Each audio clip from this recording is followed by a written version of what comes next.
Good morning and welcome to morningencouragement.com. My name is Glenn Siepert. It's fantastic to see you here today. This is vlog number 50, the 50th vlog in the very short history of morningencouragement.com, and it's great to have you joining me here today.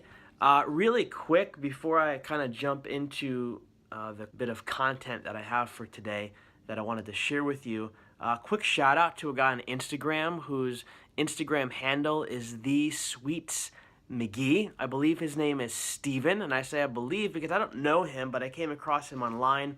He was giving away copies of Pastor Stephen Furtick's new book, 7 Mile Miracle, talking about the 7 last words of Jesus on the cross and journeying deeper into relationship with him. And it's a fantastic book. I have not started the book yet, but I've been listening to the sermons at Elevation Church. They're doing a series called 7 Mile Miracle leading up to Easter Sunday, which is not that long from now. So the book, I'm sure, is going to be fantastic. I'm going to start reading it probably in a week or so. But shout out to the Sweets McGee.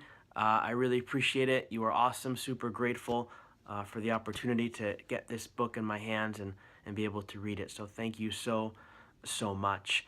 I've been reading through the Bible in 90 days. If you've been following any of these videos or following my blog for the last couple of months, I started on January 1st. The goal is to read it through in the first 3 months of the year, and it's definitely a challenge. I'm reading it with like 8 other people, and we're like really deep right now into the Old Testament, where you got like Ezekiel and Isaiah and Jeremiah, and the prophets, and they all have such good things to say. But when you're reading like 15 chapters a day, it's just like, it's just a lot of stuff. So I've done my fair share of skimming.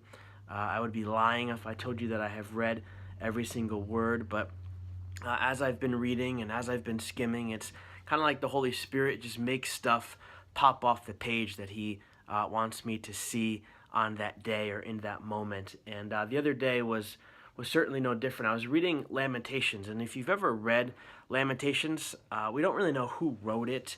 Some scholars think it's Jeremiah, but really they're not too sure, so we don't know who wrote the book. But it's a very depressing book. It's basically the prophet, whoever wrote it, is lamenting over the state of Israel and Jerusalem, and how it's fallen and it's shattered to pieces. It's a very pale glimpse of what it once was long ago in the times of David and Solomon, and in the glory years of Israel. They've turned their back on God. They've sinned, and now God has kind of given them over to their enemies, and it's just this horrible story of gloom and doom. But in chapter 3, the prophet he makes this really great comment. He says that because of the Lord's great love, we are not consumed. Because of the Lord's great love, we are not consumed. And I love that. Because if you think about it in the midst of that book, and you think about it in the midst of what is going on, and in the midst of everything that the prophet is saying, and he's lamenting over the fall of this great nation. He's lamenting over the fact that it's not the way that it was. It doesn't resemble anything that it once did, and it's this horrible place of gloom and doom and destruction. He said, but because of the Lord's great love, we're not consumed, right? We might be shattered to pieces, but we're not consumed. We might have fallen, but we're not consumed. We might have tripped and fallen on our face flat in the mud, but we're not consumed.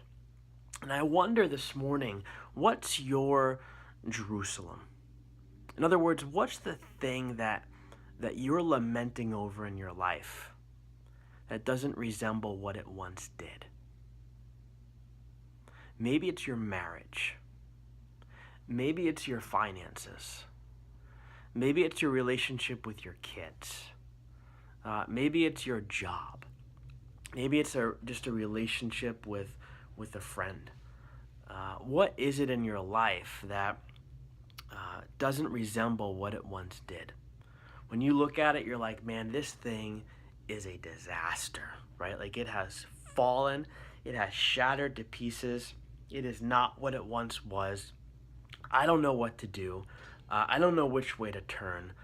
It's destruction, it's gloom, it's doom, and I just don't even want to look at it. I just want to look over here. I want to turn my back on this thing and just do something else, right? What is it in your life that feels like it's been shattered to pieces?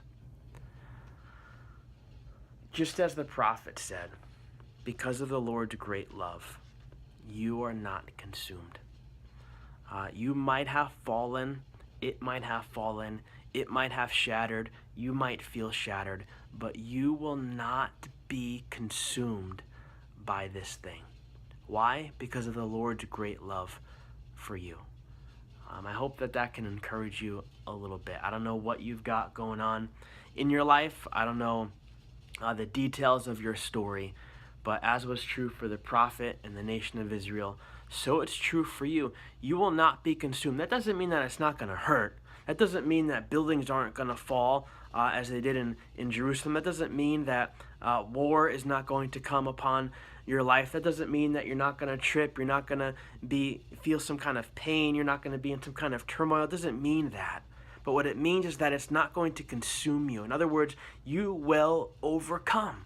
Why? Because of God's great love. The love of the God, the Father who created you and lives inside of you.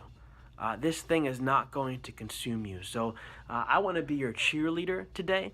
And I just want to remind you that your God who lives in you is bigger and stronger than the thing that is against you. You might stand in the shadow of whatever giant is in front of you, but remember that giant stands in the shadow of your God who is within you and over you and all around you. This thing is not going to consume you. Again, I hope it encourages you, inspires you, and I hope that you have a super week. Talk to you later. Bye.